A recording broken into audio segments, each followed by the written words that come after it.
물을 자이나 기업 물을 자로서 나보다 더 가까운 사람이 있으니 이 밤에 여기서 머무리라.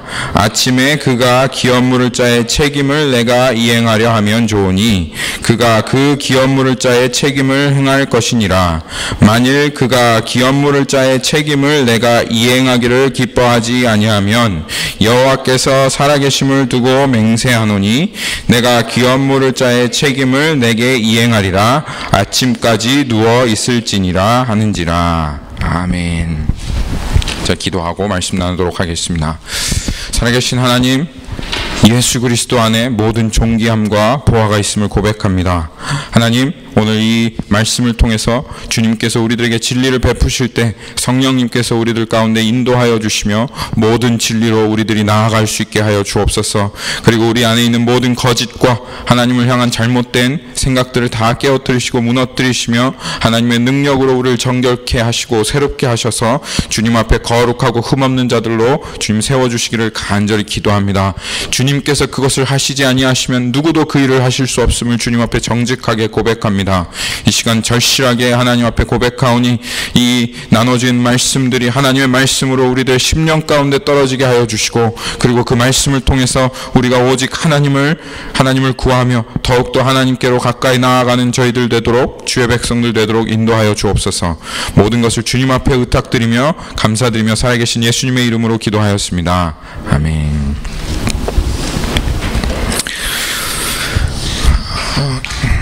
교회에서 또 성경에서 보면 참 중요한 것이 있죠. 그런데 많은 사람들이 어려워하고 또 헷갈리는 그런 주제가 있습니다. 그런데 우리 안에 우리 마음 가운데 확증해야 합니다. 그게 무엇이냐 하면 믿음이라고 하는 주제입니다. 사람들은 항상 궁금해합니다. 그리고 이 세상 사람들은 항상 생각합니다. 과연 믿는 사람은 어떠한 모습으로 살아가는 사람일까? 여러분들 마음 가운데 그 믿음으로 살아가는 삶에 대한 그런 사람, 저 사람은 믿는 사람이다 라고 하는 그런 어떤 모델이 있으십니까? 네, 감사합니다. 네, 모델이 있으신가요? 한번 우리가 생각해 봐야 하겠습니다. 로마서 1장에 보면 하나님께서 이런 말씀을 하십니다. 믿음에서 믿음에 이르게 하나니 From faith to faith입니다. 하나님께서 말씀하시는 게 처음도 믿음이고 마지막도 믿음이다. 주님께서 그렇게 말씀하시는 것입니다. 믿음이 전부라는 것입니다. 처음부터 끝까지 하나님은 다른 것 없이 우리들을 오직 믿음으로 인도해 가시고 또 오직 믿음으로 우리를 이끌어 가신다는 것입니다. 하나님께서 그래서 이 믿는다 하는 말은 결국은 하나님을 경외한다 하는 말과 같습니다. 그런데 많은 사람들이 이 믿음을 어려워하고 헷갈려하고요. 그리고 사단이 자꾸 우리들 가운데 이 믿음에 대한 오해를 많이 이렇게 심어 놓습니다. 그래서 이 믿음이 무엇인지를 알지 못하게 해서 예수님으로부터 오는 그런 축복과 또 예수님으로부터 오는 그런 은혜를 누리지 못하게 하고 그렇게 우리와 예수님의 관계를 단절시켜 놓습니다. 하지만 하나님께서는 성경의 수없이 많은 부분에 이 믿음이 무엇인지, 믿음으로 살아갔던 그런 사람들의 삶을 통해서 믿는 사람들이라는 것은, 믿음이라는 것은 이런 것이구나 라고 하는 그 진리를 반복적으로 헷갈릴 수 없이 우리들에게 드러내시는데요. 오늘 이 룻기에서 보아스의 모습을 통해서 또 하나님께서 믿음의 한 요소, 믿는 사람은 이런 사람이구나 라고 하는 그 믿음의 한 요소를 우리에게 말씀하시는데요. 그 믿음의 한 요소가 무엇인지 한번 살펴보도록 하겠습니다.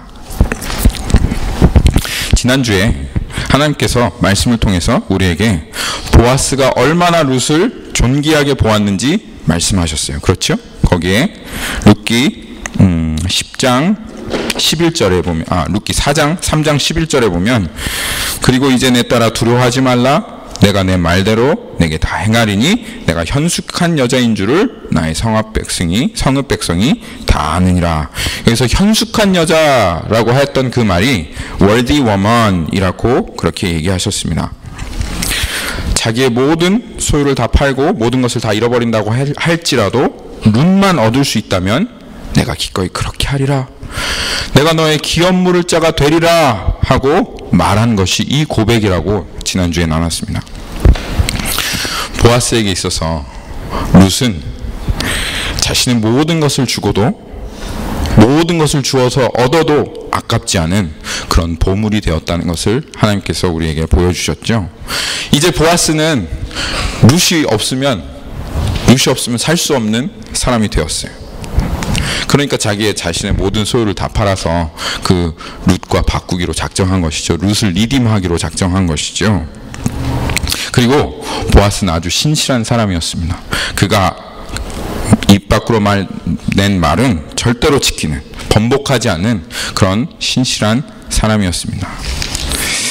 이야기가 이렇게 이쯤 되어지면, 이런 고백을 탁 남자가 했다. 그러면 이 세상 드라마는 어떻게 되죠? 이 세상 드라마는 남자 여자 주인공이 눈이 탁 맞으면서 입술이 딱 가까워지면서 키스를 딱 하고, 그리고 해피엔딩으로 이렇게 이야기가 다 끝나는 게 이 요즘 영화죠. 또 요즘 드라마죠.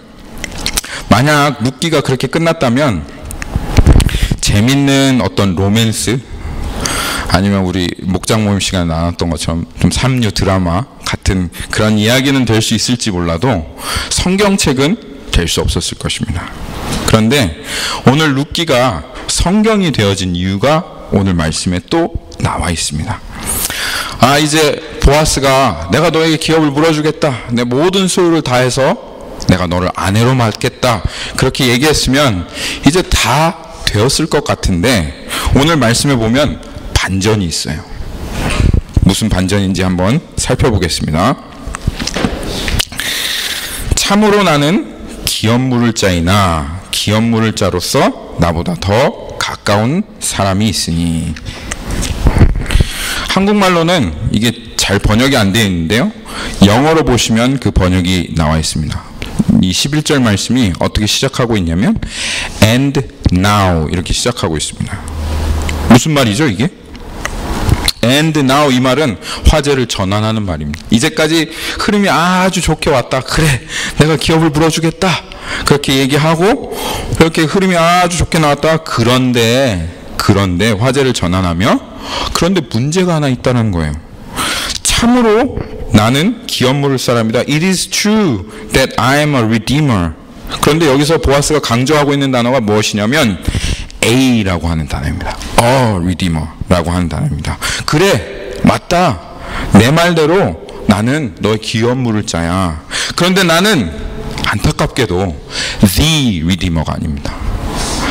유일한 리디머가 아니라 A 리디머인 것입니다. 그리고 그 문제는 다른 기업 물을 자가 있는데 그 사람이 나보다 더 가까운 사람이다 라고 하는 게 문제인 거예요. 이 말을 듣는 룻의 표정을 한번 생각해 보셨나요? 저는 이 말을 듣는 룻의 표정이 어땠을까 한번 생각을 하면서 참 얼굴 표정이 그려지더라고요. 여기까지 왔으면 다 됐다 했는데, 그 한국말에 이런 표현이 있잖아요. 다 된 밥에 코 빠뜨린다는 그런 표현이 있는데, 이제 내 말대로 다 행하리라, 그 말을 들었으니까 이제 정말 끝났구나, 정말 이제 다 된 거구나 했는데, 보아스가 갑자기 and now I'm a redeemer 이러는 거예요. 나는 근데 리디머 맞긴 맞는데 또 다른 사람이 있어.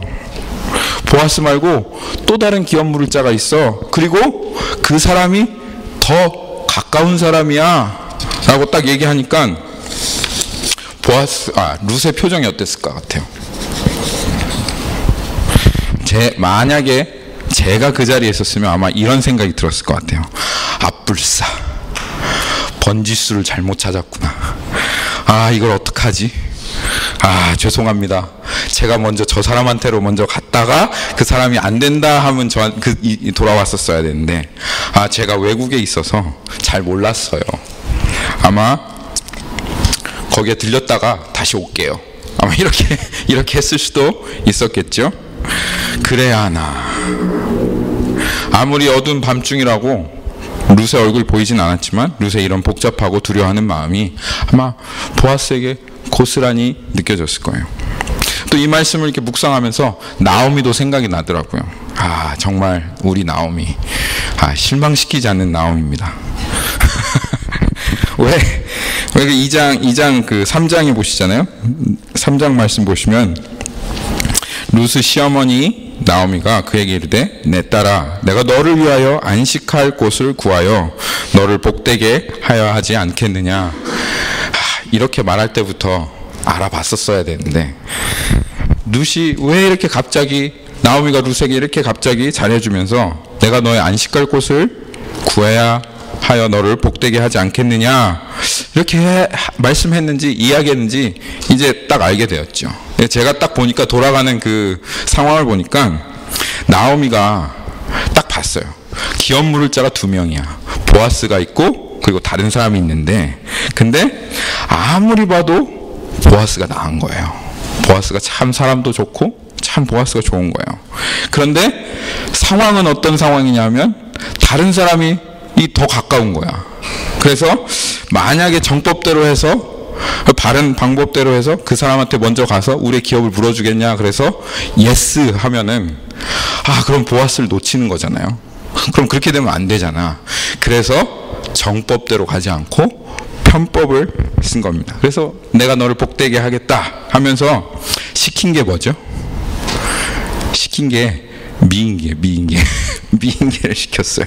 그래서 룻이 나오미가 룻에게 씻고 이쁜 옷으로 입고 밤에 몰래 가서 이렇게 그 사람 옆에 가만히 누워라 이렇게 말했던 것이죠. 그렇게 했을 때부터 뭔가 이거 이상하다는 것을 알아챘었어야 되는데 룻이 워낙 마음이 순수한 사람이라서 그냥 또 시어머니가 말씀하신 대로 그대로 했다가 지금 이런 봉변을 당하게 된 것입니다. 이제 어떻게 해요? 룻 어떻게 합니까? 어떻게 해야 될까요? 참 난감하죠. 어떻게 해야 될까요? 저 사람한테 가야 될까요? 근데 이때 룻보다도 더 마음이 불안한 사람이 있었어요. 누굴까요? 보아스입니다. 보아스예요. 보아스가 룻을 어떻게 보았습니까? 아주 존귀한 여인으로 보았죠. 자기의 모든 소유를 다 잃어버린다 해도 룻을 얻기만 하면 족하다 하는 그런 결단이 이미 섰고 이제 보아스는 룻 없으면 못 살게 되었어요. 그냥 룻을 그렇게 그냥 귀하게 보게 되었습니다. 요새 말로 하면 한마디로 그냥 완전히 사랑의 포로가 되어버린 겁니다. 그런데 나보다 가까운 친족이 있는 거예요. 그리고 내가 나보다 가까운 친족 그 사람이 기업을 부르겠다 예스 하면 어떻게 되는 거죠? 룻을 완전히 놓쳐버리게 되는 거예요.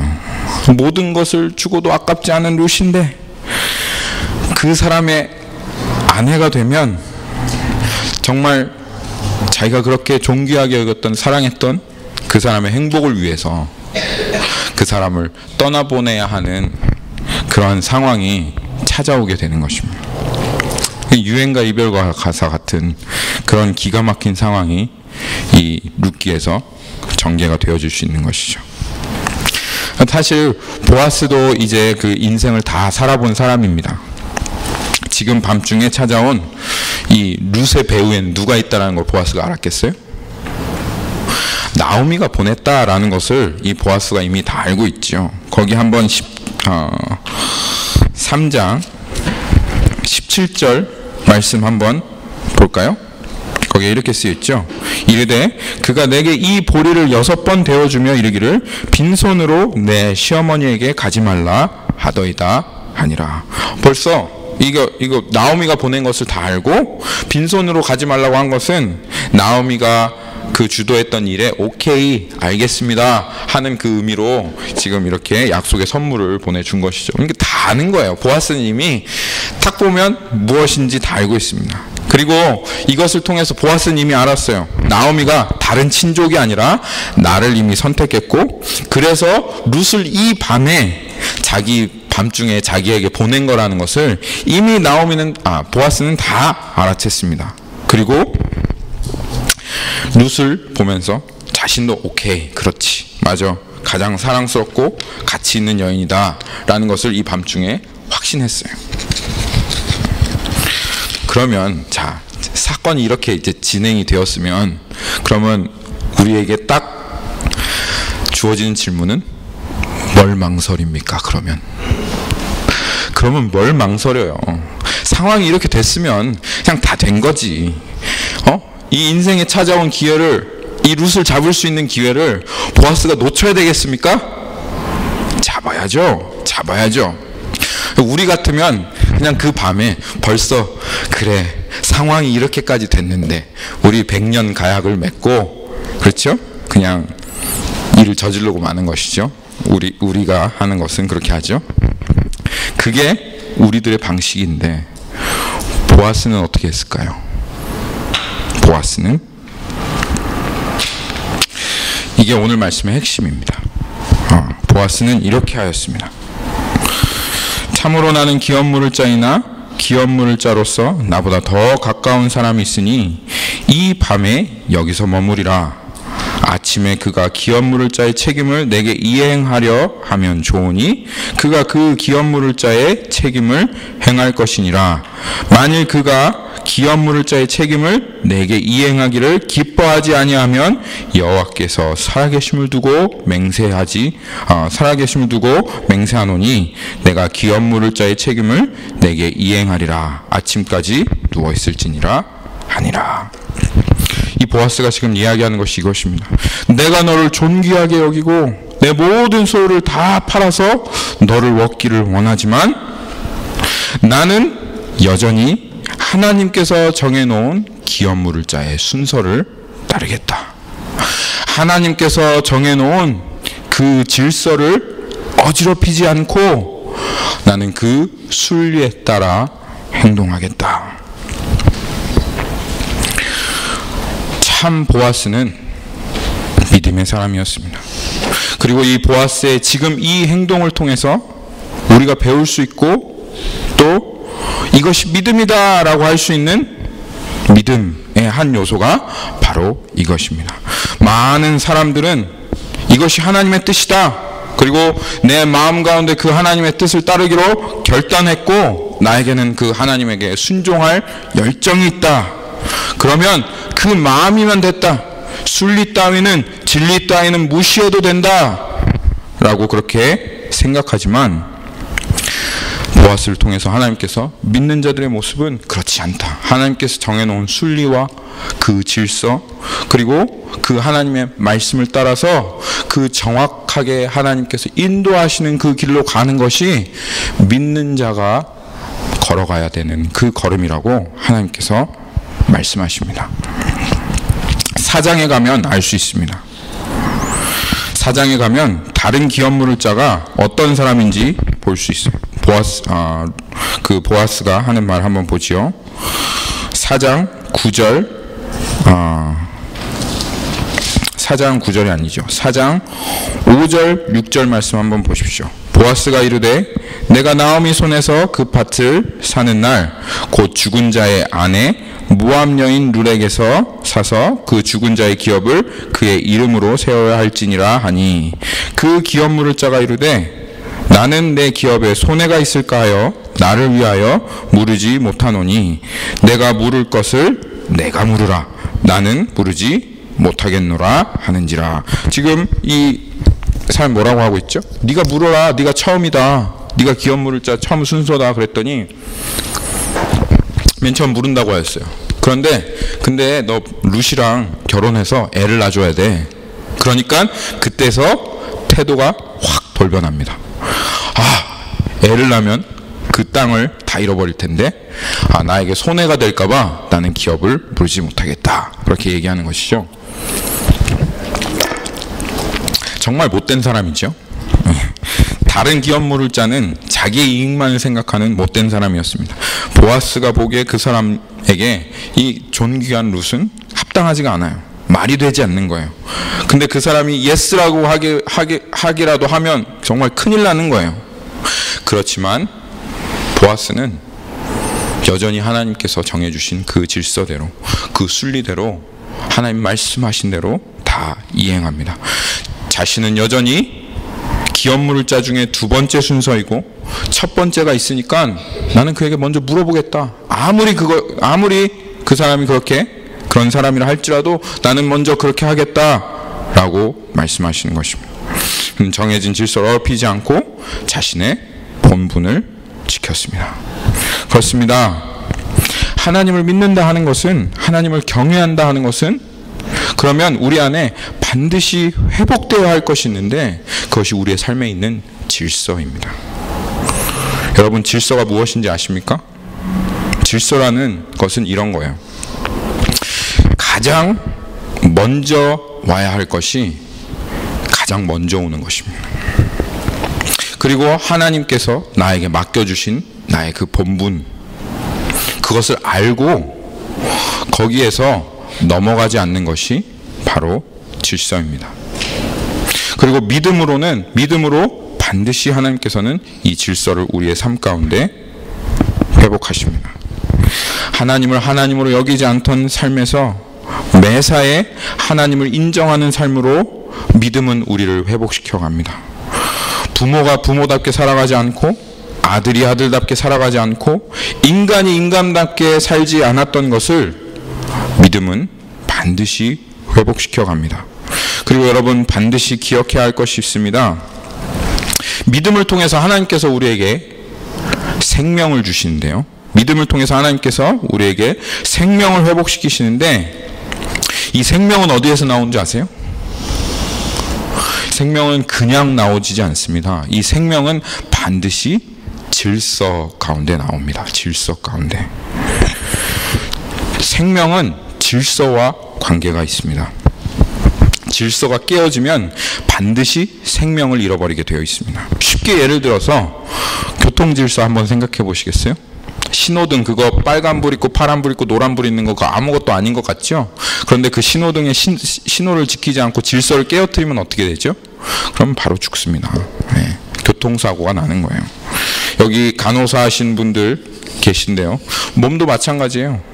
몸에는 정해진 질서가 있습니다. 그런데 잘못된 식습관이나 병균이 우리 가운데 이렇게 들어오게 되면, 침투하게 되면 우리의 몸의 균형과 질서가 깨어지게 되고 사람들은 병에 걸리지요. 그리고 그 질서가 계속 지속적으로 무너지게 되면 어떻게 되죠? 그러면 죽음에 이르게 돼요. 그게 병이고 그게 질병입니다. 이 동일한 원리가 영적인 세계에도 똑같이 적용이 됩니다. 이사야서 14장 12절 말씀 한번 볼까요? 이사야서 14장 12절 말씀입니다.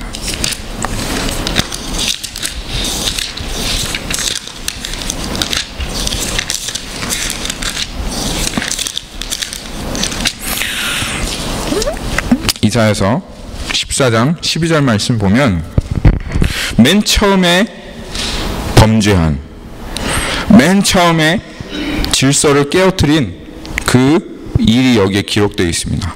너 아침의 아들 계명성이여 어찌 그리 하늘에서 떨어졌으며 너 열국을 엎은 자여 어찌 그리 땅에 찍혔는고 내가 내 마음에 이르기를 내가 하늘에 올라 하나님의 무별 위에 내 자리를 높이리라. 내가 북극 지폐의 산 위에 앉으리라. 가장 높은 구름에 올라 지극히 높은 이와 같아지리라 하는도다. 그러나 이제 내가 수월 곧 구덩이 맨 밑에 떨어짐을 당하리라. 어떻게 천사가 타락하여 사단이 되었는지에 대한 기록입니다. 이 천사가 하나님과 반드시 가져야 할 창조주와 피조물 그리고 주인과 종의 관계를 깨어뜨렸습니다. 자신의 신분을 망각하고 하나님과 동등되려고 했습니다. 여기에 가장 높은 구름 14절에 보면 가장 높은 구름이라고 했는데 구름은 하나님의 영광을 상징하는 것이죠. 가장 높은 구름이라고 하면 하나님의 영광입니다. 지극히 높은 자와 같아지리라. 피조물임에도 불구하고 하나님께서 정해놓으신 질서를 깨어뜨리고 그 하나님의 창조함을 받은 피조물의 자리에서 벗어나서 하나님과 동등되려고 한 것입니다. 이것이 최초로 하나님과 우리 사이에 있는 이 질서를 깨어뜨린 것이고, 그것으로 인하여 천사는 무엇이 되었어요? 천사는 마귀가 되었습니다. 얼마나 무서운 일인지 모릅니다. 그리고 그 다음에 죄가 어떻게 이 땅 가운데 들어왔죠? 아담과 하와를 동일하게 유혹했습니다. 하나님께서 모든 실과는 먹되 동상 중앙에 있는 선악을 알게 하는 나무의 실과를 먹지 마라. 그것을 먹으면 정령 죽으리라 하고 그렇게 말씀하셨습니다. 하나님께서 하나님과 인간 사이에 분명히 지켜야 할 질서를 이 선악과를 통해서 딱 말씀해 놓으신 것입니다. 다른 건 다 해도 되는데 이것만은 안 돼. 이 질서를 깨어뜨리는 것만은 안 돼. 그리고 이 질서를 깨어뜨리면 너는 반드시 죽게 되어질 거야. 나는 하나님이고 너는 피조물이다. 그리고 이 질서를 깨어뜨리는 상황이 오면, 그러면 너는 반드시 죽게 되어질 거야 하는 하나님의 엄중한 경고였습니다. 그런데 사단이 뱀으로 위장해서 자신이 했던 것과 똑같이, 야, 너 그거 먹으면 하나님과 똑같아지게 될 거야, 하나님과 동등해질 거야 하고 아담과 하와를 유혹합니다. 그래서 하나님과 똑같이 되어지라고 유혹하며 선악과를 따먹으라고 말했어요.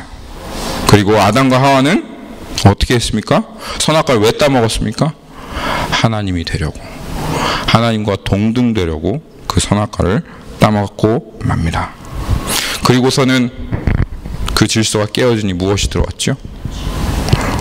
죽음이 들어왔습니다. 생명을 잃어버렸습니다. 여기에서 하나님께서 보여주는 것이 이것입니다. 질서가 깨어지면 반드시 죽음이 들어온다. 그리고 생명은 어디에서 온다? 이 생명은 질서가 유지되고 질서가 지켜지는 가운데 온다라는 것을 하나님께서 이 원리를 분명하게 보여주시는 것입니다. 그로부터 어떻게 되었을까요? 그로부터 계속해서 사람들은 하나님께서 주신 이 영적인 질서를 계속 깨뜨리고 무너뜨리는 삶을 살게 되었습니다. 대통령으로 정해진 본분을 알고 그 본분을 지켜야 하는데, 그렇게 지키지 않고 질서를 깨어뜨려서 대통령으로서 해서는 안 될 일들을 하였죠. 하나님께서 남성과 여성이라는 정체성을 정해주셨습니다. 그런데 그 질서를 깨어뜨리고 순리를 영리로 바꾸어 남자가 남자를 향하여, 여자가 여자를 향하여 정욕이 부릴 듯이 일어납니다. 그리고 성경은 그들이 자신의 그 그릇 때문에 상당한 보응을 받았다고 그렇게 이야기하고 있습니다. 세상은 자유를 얘기합니다. 세상은 liberation, 해방을 얘기합니다. 그런데 이 세상이 말하는 자유, 이 세상이 말하는 해방은 이런 것입니다. 하나님께서 우리의 생명을 위해서 갖추어 놓으신, 정해 놓으신 그 모든 순서와 본분을 다 무너뜨리고 질서를 깨어뜨리는 것이 해방이다. 그것이 자유다. 그렇게 이야기합니다. 그리고 네가 하고 싶은 대로, 네가 원하는 대로 하나님께서 세워놓으신 이 질서를 다 무너뜨리고 원하는 대로 해. 이렇게 하는 것이 이 세상에서 말하는 자유라고 합니다. 그리고 그 기존에 있었던 모든 질서와 그리고 그 모든 권위를 무너뜨리고 그리고 그것들을 깨어뜨리는 것을 주 목적으로 하는 그 사상을 가리켜서 뭐라고 하는지 아세요? 네? 자유주의. 맞아요. 자유주의라고 하죠. 리버럴리즘이라고 합니다. 리버럴리즘이라고 하죠. 그래서 자유주의는 어떠한 권위도 인정하지 않아요. 왜냐하면 그 자유주의의 목적은 모든 권위를 다 깨어뜨리고 무너뜨리는 것이기 때문에 그래요. 그래서 이 자유주의는 하나님의 권위도 무너뜨리고 성경의 권위도 깨어뜨리고 성령의 권위도 무너뜨리고 말씀을 전하는 자의 권위도 인정하지 않고 오직 자신의 최고의 권위로 삼는 것은 무엇이냐면 자기의 자유입니다. 내가 내 마음대로 하고 싶은 대로 하는 것. 그것이 리버럴리즘, 자유주의의 중심에 되어 있는 하나님을 반역하는 사상입니다. 그런데 이 자유주의가 이 땅 가운데 이미 다 들어와 있어요. 여러분들 알지 못하는 사이에 여러분의 그 생각 가운데, 사고 가운데 이 모든 권위를 다 부정하고 인정하지 않고, 그리고 이 질서를 깨어뜨리고 무너뜨리고 내가 하고 싶은 대로, 내가 원하는 대로 내가 최고의 권위가 되어서 살아가고자 하는 그런 마음이 여러분 안에 있습니다. 여러분 누가 여러분의 권위자가 되어집니까? 여러분 누가 혼낼 수 있어요, 여러분을? 여러분 누가 꾸짖을 수 있습니까? 아무도 그렇게 할 수 있는 사람 없죠. 내가 나의 삶의 최고의 권위이죠. 근데 이것이 새로운 것이 아닙니다. 예레미야서 2장 20절 말씀 한번 볼까요?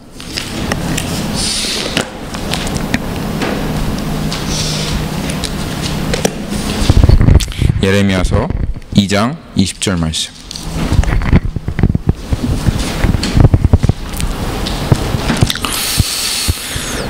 내가 옛적부터 내 멍에를 꺾고 내 결박을 끊으며 말하기를 나는 순종하지 아니하리라 하고 모든 높은 산 위에서 모든 푸른 나무 아래서 너는 몸을 굽혀 행음하는도다.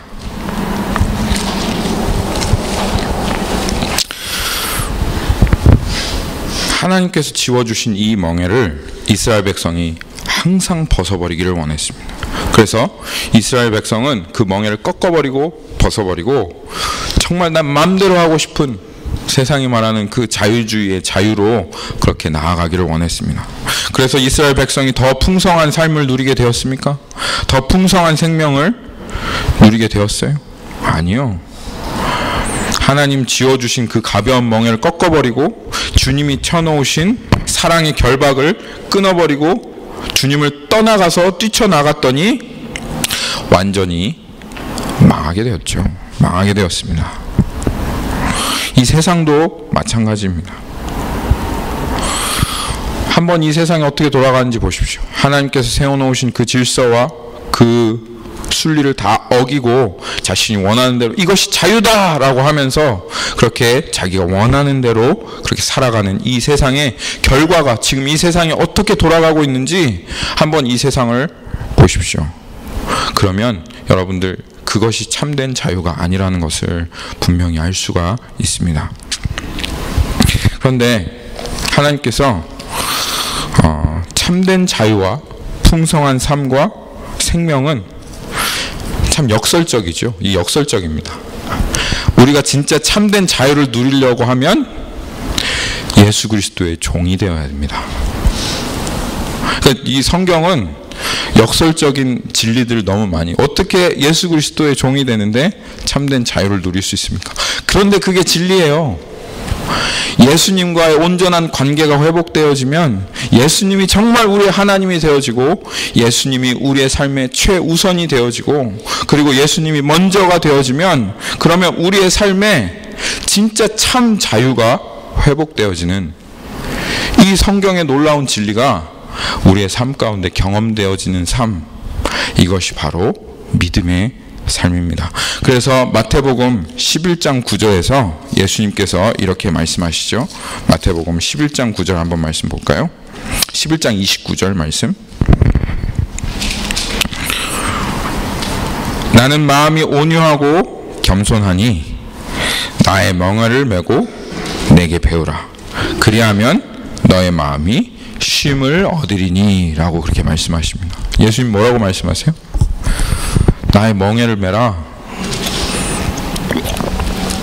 여러분 멍에가 뭔지 아시죠? 멍에 뭔지 아세요? 그 소가 지는 거죠. 소가 지는 거. 그렇죠? 나의 멍에를 메라. 그 말은 예수님께서 너 나와 질서를 회복하자. 나와 온전한 관계 가운데로 들어와라. 나의 종이 되어지면 너에게 참 자유가 있고 그것이 너를 쉬게 할 것이다. 주님께서 그렇게 말씀하십니다. 정말 여러분 기억하시길 바랍니다. 오늘 보아스가 걸어갔던 이 믿음의 삶, 비록 내가 정말 원하고 이 룻이 존귀하고 가치 있고 이게 하나님의 계획인 것을 알지만 여전히 하나님께서 세워놓으신 그 기업물을 자의 질서를 어기지 않고 순리를 따르면서 오히려 주님의 종이 되어서 예수 그리스도의 멍에를 짊어지고 걸어가는 이 믿음의 삶을 통해서 우리들이 진짜 참으로 생명을 누릴 수 있고 참으로 자유를 누릴 수 있다라고 하는 이 성경이 말하는 역설적인 진리가 여러분의 삶 가운데 이루어지기를 바랍니다. 말씀을 맺겠습니다. 믿음은 우리의 삶의 질서를 회복합니다. 그리고 그 회복되어진 질서를 통해서 우리는 더욱더 풍성한 생명을 누리게 됩니다. 우리의 삶을 우리 한번 돌아보기를 원합니다. 우리의 삶에 정말 모든 것의 순서가 올바로 잡혀져 있습니까? 우리 하루하루의 삶에서 하나님이 항상 먼저인가요? 주님께서 순서를 딱 정해놓았습니다. 거기에 뭐라고요? 먼저 그 나라와 그 의를 구하라. 순서를 주님께서 아주 정해놓으셨죠? 먼저 뭘 구하라? 먼저 그 나라와 그 의를 구하라. 그리하면 너에게 모든 것을 더하시리라. 순서가 중요합니다. 이 질서가 중요합니다.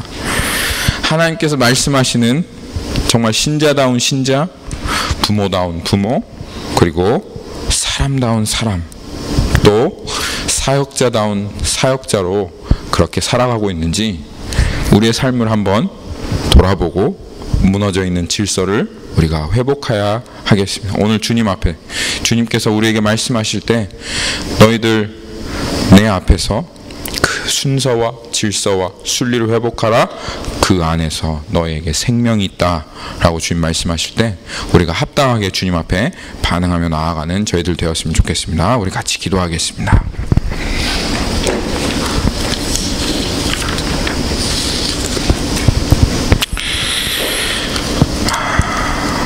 사랑하는 주님, 우리에게 하나님 이 헷갈릴 수 없는 이 원리, 이 진리를 가르쳐 주시니 감사합니다.